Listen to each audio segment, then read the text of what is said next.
Dan Barkin is our speaker for this session. Dan recently retired as the managing editor of the Raleigh News and Observer after more than 40 years in daily journalism. He joined the News and Observer in 1996, first as business editor, and he's also been a reporter and editor at the Baltimore Sun and the Virginia Pilot of Norfolk, Virginia. He has a bachelor's degree in business administration from Old Dominion University, a master's in journalism from the University of Maryland, and he and his wife live in Clayton, so nearby, with 2 adult children and 2 grandchildren. Dan also freelances for Business North Carolina magazine, and his work there includes a column, and he writes stories for that publication as well. Ladies and gentlemen, Dan Barkin. Thank you. Can everybody hear me? Okay. So I'm going to talk about a couple of stories that I wrote and pop the hood and show you what I was doing, and hopefully I'll do it slowly enough that you can kind of see my gears grinding, and but quickly enough so that I can do it in 50 minutes. So one of the things that I think is important is to simplify and kind of approach reporting and writing nonfiction in a simple way. And then as you get more ambitious, it gets more complicated, but getting started sometimes is daunting. So good nonfiction has a theme, a good beginning, scenes, and a good ending. It's the same as good fiction. And I would tell reporters this. I would say, just because what you're writing is true doesn't mean it doesn't have the elements of the things that you learned in English class. So what I'll do here is talk about 2 stories that I wrote, the elements I looked for, and how they came together.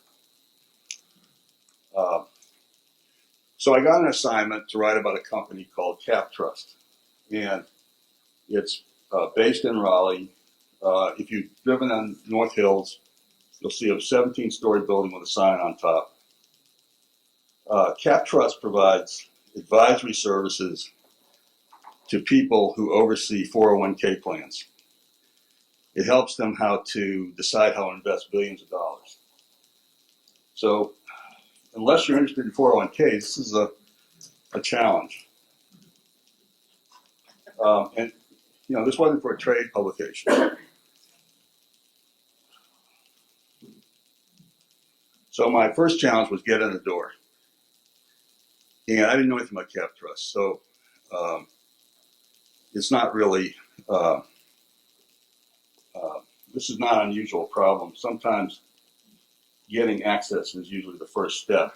So I looked at a company press release online. The PR was handled by an agency, and I contacted the agency and pitched my idea, and they related to the company and set up a meeting with the CEO.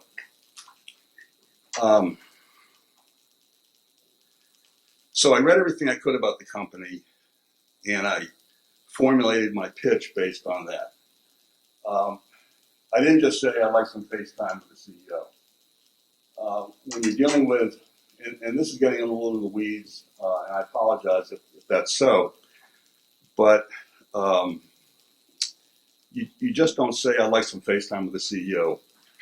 The PR person at that point is essentially pitching your story for you.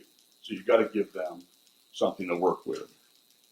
And so you want to give them something that they can tell, this is what he wants to do. Not just he wants to have a couple hours with the CEO. So I attached some stories that I'd written so they could see, what I do. I included a link to my LinkedIn page. And this is very mechanical, but it's harder to write good stories, good nonfiction, if you can't get access to the people you need to talk about. It's possible. We call in the newspaper business, we call this the write around, where you can't get anybody to talk to you, so you have to talk to other primary and secondary sources, and you write around the fact that the CEO doesn't want to talk or the mayor doesn't want to talk. Okay, and plenty of great stories have been written without the cooperation of people that you're writing about, but it's harder. Okay, it's harder. So ideally, you want to have access. You can write without access, but ideally you would like it. So what you're looking for, again, is a theme, a good beginning, good scenes, and a good ending.